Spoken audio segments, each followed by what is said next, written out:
Digestive சிஸ்டமுக்கு அடிப்படையில் stress ஒரு காரணம்னு பேசிக்கிட்டு இருந்தோம். ஸோ ஸ்ட்ரெஸ்ஸை நம்ம ரிலீவ் பண்ணுறது வந்து வெரி எசென்ஷியல். ஸோ இந்த ஒன்ஸ் அந்த ஸ்ட்ரெஸ் உங்களுக்கு ரிலீவ் ஆகிடுச்சு அப்படின்னாலே ஓரளவு டைஜஸ்டிவ் ஃபங்க்ஷன் வந்து ரெகுலேட் ஆக ஆரம்பிச்சிருது. ஆல்ரைட், ஸோ இதையும் நம்ம செய்யலாம். அது போக பார்த்தீங்க அப்படின்னா, சரி சார் எனக்கு இப்போ வந்து வயிறு அப்படியே எரிச்சலில் இருந்துக்கிட்டு இருக்குது, இப்போ எனக்கு பிரச்சனை இருந்துக்கிட்டு இருக்குது, இதுக்கு நான் என்ன செய்யணும்? தண்ணி நிறையா குடிங்க, அந்த மாதிரி விஷயங்கள்லாம் பரவாயில்ல. ஒரு மூச்சு பயிற்சி ஒன்று உங்களுக்கு இப்போ சொல்லித்தரேன்.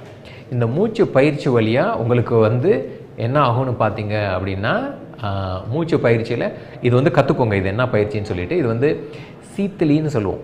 ஓகேங்களா? இது வந்து யோகாவில் வந்து சீத்தலின்னு இந்த பயிற்சிக்கு பேர். ஸோ இது எப்படின்னு பார்த்தீங்கன்னா, உங்களுக்கு வயிறு எரிச்சலாக இருக்குது சார், நான் பஸ்ஸில் போயிட்டுருக்கேன், ரோட்டில் நிற்கிறேன், வயிறு எரிச்சலாக இருக்குது, நான் என்ன செய்ய முடியும்? இது ட்ரை பண்ணி பாருங்கள். இது வந்து நாக்கை வந்து ரோல் பண்ணிக்கோங்க இது போல். ஸோ முடிஞ்சால் நாக்கை ரோல் பண்ணிக்கோங்க இது போல். இது மாதிரி ரோல் பண்ணிட்டு காற்று நீங்கள் மூச்சை உள்ளே இழுக்கும்போது காற்றை வந்து அந்த நாக்கு வழியாக உள்ளே இழுங்க இது போல்.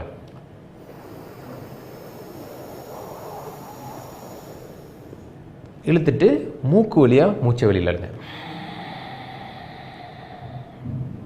நாக்கு வழியாக ரோல் பண்ணிவிட்டு மூச்சை உள்ளே இழுங்க. எப்படி ஸ்ட்ரா போட்டு தண்ணி குடிக்கிறோம் இல்லைங்களா, கிட்டத்தட்ட அது போல். இது வந்து காற்றை குடிக்கிறது.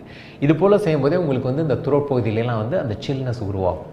அந்த சில்னஸ் உருவாகும்போது வயிற்றில் இருக்கிற அந்த எரிச்சல், அந்த அமிலத்தன்மை எல்லாமே மெதுவாக குறைய ஆரம்பிக்கும். கிட்டத்தட்ட ஒரு ஆன்டாசிட் சாப்பிட்ற மாதிரி இது மாதிரி வயிறு எரிச்சல் வந்து குறைய ஆரம்பிக்கும். ஸோ இது செய்யலாம். ஒரு சிலருக்கு வந்து நாக்கு ரோல் பண்ண முடியாது பாருங்கள், ஏன்னா எல்லாருனாலும் இதை வந்து செய்ய முடியாது. அவங்களுக்கெல்லாம் வந்து இரண்டாவது பயிற்சி என்னன்னா, அதுக்கு பேர் வந்து சீத்காரின்னு சொல்லுவோம்.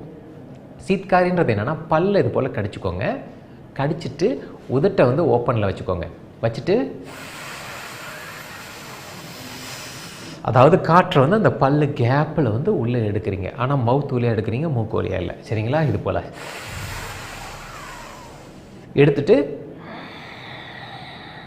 மூக்கு வழியாக மூச்சை வெளியில் விடுங்க. சரிங்களா?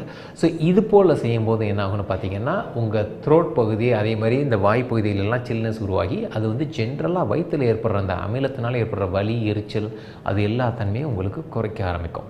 இதுக்கு பேர் வந்து சீத்தலி இல்லது சீத்காரின்னு சொல்லுவோம். நீங்கள் வந்து கூகுள் பண்ணி பார்க்கலாம், அதை பற்றி ஃபர்தராக ஸ்டடி பண்ணலாம். உங்களுக்கு யோகா டீச்சர்ஸ் யாருன்னா தெரியும்னா அவங்கள்ட்ட இதை பற்றி கேளுங்க, அவங்க உங்களுக்கு முறையான பயிற்சிகளை சொல்லிக் கொடுப்பாங்க. ஆனால் இதெல்லாம் ரொம்ப சிம்பிள் மெத்தட் பாருங்களேன், இதுக்காக நீங்கள் எதுவும் போய் தேட வேண்டியதில்லை.